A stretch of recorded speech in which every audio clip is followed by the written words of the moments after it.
My name is Swati Mishra and welcome to my channel Swati Mishra Maths. हम aptitude और reasoning के questions करते हैं।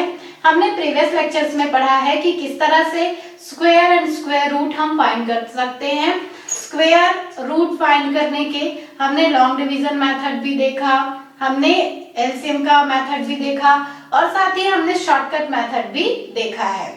आज हम पढ़ने वाले हैं कि अगर कोई नंबर ऐसा है जो परफेक्ट स्क्वायर नहीं है, ठीक है, तो उसका स्क्वायर रूट कैसे फाइंड कर सकते हैं। तो अगर कोई नंबर परफेक्ट स्क्वायर नहीं होता तो उसका स्क्वायर रूट तो सिंपल हम डिवीजन मेथड से कर सकते हैं, जो मैंने आपको प्रीवियस क्लास में पढ़ाया भी है। जैसे अगर हमें मान लीजिए 5 का स्क्वायर रूट फाइंड करना है, तो 5 एक परफेक्ट स्क्वायर नहीं है। एग्जांपल आप ले लीजिए 9, तो 9 एक परफेक्ट स्क्वायर है। तो अगर हम इसका स्क्वायर रूट करें तो हमें सीधा मिल जाएगा 3। अगर हम देखें 16 तो इसका स्क्वायर रूट मिल जाएगा 4।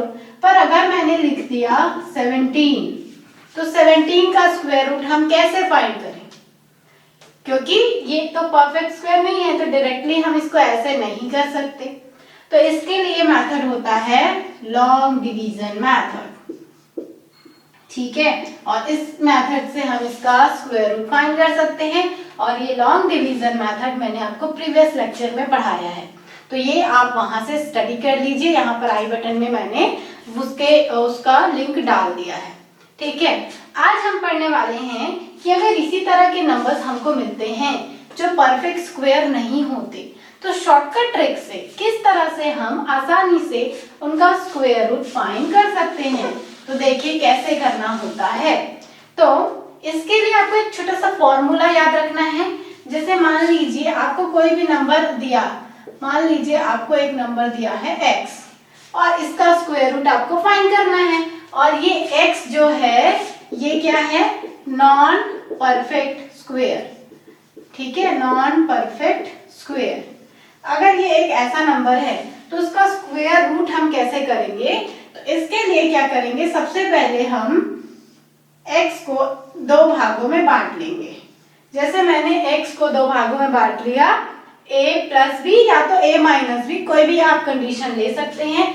यहाँ पर आपको ध्यान देना है कि a आपको ऐसा चूज करना है जो परफेक्ट स्क्वायर हो, ठीक है। a आपको ऐसा चूज करना है जो परफेक्ट स्क्वायर हो। ऐसा क्यों, वो आप आगे देखिए। तो x को आपने तोड़ लिया इस फॉर्मेट में, और इसकी वैल्यू इन शॉर्ट आपको क्या मिल जाती है, square root a plus minus b upon 2 square root a। ये एक छोटा सा फॉर्मूला आपको याद रखना है स्क्वायर रूट फाइंड करने के लिए नॉन परफेक्ट स्क्वायर के, ठीक है। तो square root a plus minus b upon 2 square root a। यहाँ पर प्लस जब आप यहाँ पे लेंगे तो यहाँ भी प्लस साइन लीजिएगा, यहाँ अगर आपने माइनस साइन लेके तोड़ा है तो यहाँ भी माइनस साइन लीजिएगा। एक बार हम इसी क्वेश्चन को करते हैं, जो मैंने यहाँ पर 17 लिया है, इसी को करिए। तो जैसे 17 हमने लिया तो x की प्लेस पर क्या आ गया, 17। अब हमने पढ़ा है कि x को a प्लस बी या तो a माइनस बी के फॉर्म पर तोड़ना है। मैं आपको दोनों फॉर्म एक बार करके बता दूंगी, ताकि आपको ये ना रहे कि हम अगर माइनस लें प्लस ले तो बदलेगा तो नहीं। तो जैसे 17 है, 17 को आप कैसे तोड़ सकते हैं, पर आपको ये ध्यान देना है कि एक नंबर उसमें से परफेक्ट स्क्वायर होना चाहिए। तो सिंपल इसको हम ले सकते हैं 16 प्लस 1, क्लियर है। अब इसकी वैल्यू क्या होती है ये, तो ये हो जाएगा अंडर रूट 16। अब यहाँ पर प्लस साइन लिया तो यहाँ भी आप प्लस साइन लीजिए, क्लियर। अब यहाँ से आ गया b, b की वैल्यू क्या है, 1, तो यहाँ पर हमने रख दिया 1 अपॉन 2 स्क्वायर रूट 16, सिंपल। तो स्क्वायर रूट 16 की वैल्यू क्या जाएगी, 4 प्लस 1 अपॉन 2 इंटू 4 आएगा, दैट इज 8, क्लियर। अब ये आ गया 4 प्लस 1 अपॉन 8, ये आपको थोड़ा सा सॉल्व करना पड़ेगा, तो ये आपको मिल जाएगा 0.12 समथिंग, ठीक है। तो यहाँ पर इसका स्क्वायर रूट क्या मिल जाएगा आपको, 4.12। तो ये इसके स्क्वायर रूट की वैल्यू मिल गई। एक बार कैलकुलेटर से करके देखते हैं, 1 second, square root of 17.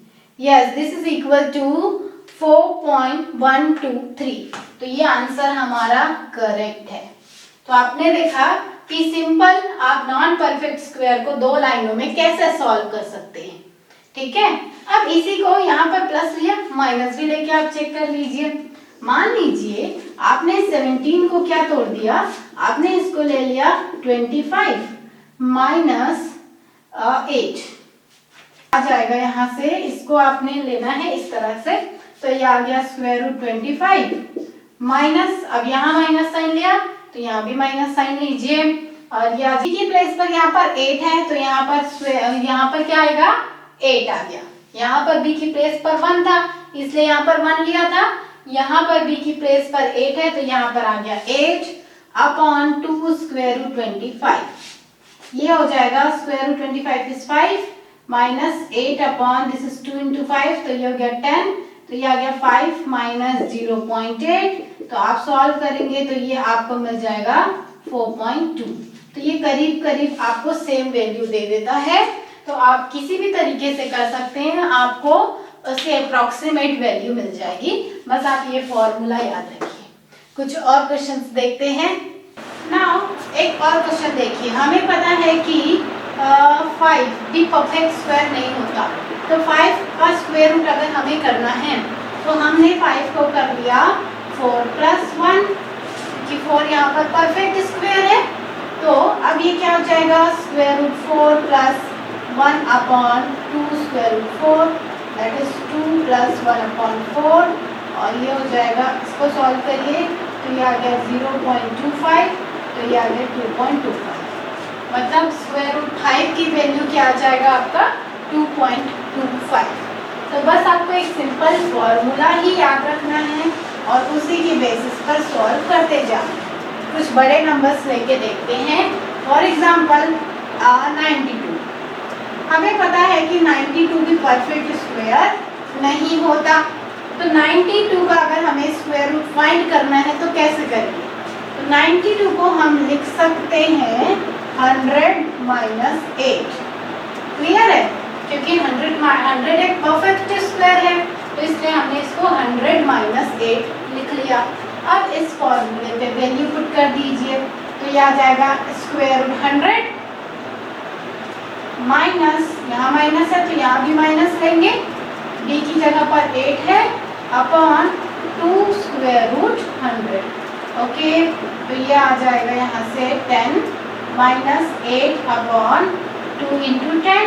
Okay, तो ये 2 से ये कैंसिल हो गया 4 टाइम्स, तो ये आ गया 10 माइनस 0.4, 4 अपॉन 10 इज 0.4, तो ये आपको मिल जाएगा 9.6, और 9.6 आपको स्क्वायर रूट 92 की वैल्यू मिल रही है। चेक करते हैं एक बार। यस, अगर आप कैलकुलेटर से करें तो आपको इसकी वैल्यू दिखाती है 9.59, जिसको आप 9.6 भी मान सकते हैं। ठीक है, क्योंकि अप्रॉक्सीमेट वैल्यू है, तो इस तरह से आपने देखा कि इस मेथड से आपको सिंपल सही रिजल्ट मिल जाता है। ठीक है, एक 3 डिजिट नंबर लेकर देखते हैं, कोई सा भी आप उठाइए, कोई सा भी नंबर आप लीजिए। जैसे मान लीजिए हमने लिया 152। ओके, और 152 का हमें स्क्वायर रूट फाइंड करना है, तो 152 को अब हमें ऐसे पार्ट में तोड़ना है कि एक पार्ट उसका परफेक्ट स्क्वायर हो। तो हमें पता है कि 12 का स्क्वायर रूट होता है, 12 का स्क्वायर होता है 144, तो हम 152 को लिख सकते हैं 144 प्लस 8। ओके, अब ये आ जाएगा, जब इस फॉर्म पे इसको वैल्यू पुट करेंगे तो ये आ गया 144 प्लस, यहाँ प्लस है तो यहाँ भी plus 8 upon 2 into square root 144, ये आ गया 12 प्लस 8 अपॉन 2 इंटू 12, यहाँ से 4 2 जा 8, 4 3 जा 12, और ये 2 कैंसिल हो गया, हमें क्या मिला 12 plus 1/3, and 1/3 is nothing but 0.33। Okay, तो ये आपको मिल गया 12.33, मतलब स्क्वायर रूट 152 की वैल्यू हमें क्या मिल गई, 12.33। ठीक है, तो आपको बस इसका जो कंडीशन है, जो उसका फॉर्मूला है, जो मेन थ्योरम है, वो आपको समझना है, मेन ट्रिक कहाँ पर है, और बस उसके बेसिस पर इसको करना है। बेसिकली आपको ध्यान देना है यहाँ पर, जब आप इसको पार्ट में करते हैं तो उसमें से आपको ये नंबर को परफेक्ट स्क्वायर लेना है, और वो भी क्यों लेते हैं आप इसकी जगह पर समझ सकते हैं, क्योंकि यहाँ पर स्क्वायर रूट उसका लेना होता है तो वो इजीली निकल के आ जाता है, इसीलिए इसको एक परफेक्ट स्क्वायर नंबर चूज किया जाता है। आपको ये फॉर्मूला याद करने की भी जरूरत नहीं है, आपको क्या करना है, जो आपने नंबर यहाँ पर लिया उसका स्क्वायर रूट ले लीजिए, प्लस दूसरा नंबर ले लीजिए और नीचे इसी नंबर का दुगना कर दीजिए, सिंपल। तो आप इस तरह से भी याद रखेंगे तो आसानी से रख सकते हैं, और कितने भी बड़े से बड़े नंबर का या छोटे से छोटे नंबर का स्क्वायर रूट फाइंड कर सकते हैं। ठीक है, मान लीजिए आपको 3 का करना है, एक छोटा नंबर लेके देखते हैं 3, और 3 का स्क्वायर रूट करना है, तो ये भी आप कर सकते हैं। आपने इसको लिख लिया 4 - 1, ओके, 4 2 का स्क्वायर होता है, तो ये आ जाएगा 4 - 1/2 स्क्वायर रूट 4, दैट इज 2 - 1/4, या 2 - 0.25, 1/4 0.25 के इक्वल होता है। अब इसको सॉल्व कीजिए तो ये आपको मिल जाएगा 1.75, और 1.75 स्क्वायर रूट 3 की वैल्यू मिलेगी। तो आप चाहे कोई भी स्मॉल से स्मॉल नंबर लीजिए या बड़े से बड़ा नंबर लीजिए, स्क्वायर रूट आप इस मेथड की हेल्प से कर सकते हैं, इसका नॉन परफेक्ट स्क्वायर। ठीक है, तो नॉन परफेक्ट स्क्वायर का स्क्वायर रूट इस मेथड से फाइंड करना कितना इजी हो गया, आप देख सकते हैं। ठीक है, तो अगर किसी भी कंपटीशन एग्जाम में इस तरह के क्वेश्चन आते हैं, जनरली आपको स्क्वायर रूट फाइंड करने के लिए नहीं देगा, पर कई ऐसे क्वेश्चंस दे देते हैं जिसमें कोई भी नॉन परफेक्ट स्क्वायर होता है और इसका स्क्वायर रूट फाइंड करना होता है, तो वहाँ पर ये आपको हेल्पफुल होगा। अदरवाइज डेली लाइफ में भी आपको ये बहुत यूजफुल होने वाला है। अगर आप क्लास 7th के बच्चे हैं, क्लास 8th के बच्चे हैं, तो फिर ये थ्योरम आप रख लीजिए, ये तो बहुत बेस्ट है। जब हम पढ़ते थे, जब हम स्कूल में थे, तो हम तो लॉन्ग डिवीज़न मेथड से ही करते थे, और उसमें खूब टाइम वेस्ट होता है। ठीक है, क्योंकि वो ज़्यादा ट्रिकी है, ज़्यादा कॉम्प्लिकेटेड है, और ये तो एकदम सिंपल है, तो इस मेथड से आप कीजिए। ओके ना, आज की क्लास में इतना ही करते हैं। नेक्स्ट क्लास में मैं आपको पढ़ाऊंगी कि अगर हमें इसी तरह से क्यूब रूट करना है या किसी नंबर का क्यूब करना है, तो क्या इसका भी कोई शॉर्टकट ट्रिक होता है, और अगर होता है तो हम नेक्स्ट क्लास में पढ़ेंगे। तो नेक्स्ट क्लास जरूर देखिएगा। Thank you so much.